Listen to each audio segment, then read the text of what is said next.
એ warrant હું રજૂ કરીશ.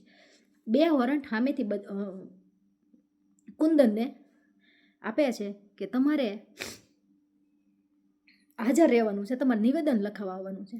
તો મારી ઉપર 5મો ગુનો નોંધવો હોય તો કુંદન છે એ ડાઠા પોલીસ સ્ટેશન જઈને નોંધાવી શકતી હતી, પણ રીમા ઝાલા દ્વારા કેમ વોરંટ કાઢવામાં આવ્યું? એટલે આ માત્ર ને માત્ર એક ષડયંત્ર છે, અને ષડયંત્રનો ભોગ મને બનાવી છે. મને રીમા ઝાલા હવે કોઈ સંજોગમાં જીવવા નથી દેવા. 5 ગુના નોંધી નાખ્યા છે, મારું ઘર વેરવિખેર કરી નાખ્યું છે, જેથી ડીવાયએસપી રીમા ઝાલાના કારણે હું આ સુસાઇડ કરું છું. મને જીવતા તો ન્યાય નથી મળ્યો, પણ આશા રાખું છું મર્યા પછી મને ન્યાય મળશે.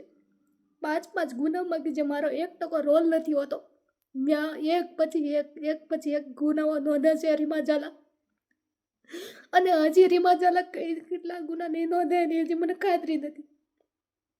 હાથ ધોઈને પાછળ પડી છે. હવે મને અવશ્ય જીવવા નહીં દે, મારે જીવીને હું કરું? રોજ મારો મુદ્દો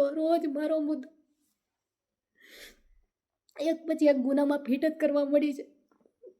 હું મારી જિંદગીનો અંત લાવું છું, હું અત્યારે સુસાઇડ કરું છું. એની જવાબદાર માત્ર ને માત્ર રીમા ઝાલા છે. મને યોગ્ય ન્યાય આપવામાં આવે. બસ, જય હિન્દ, જય ભારત.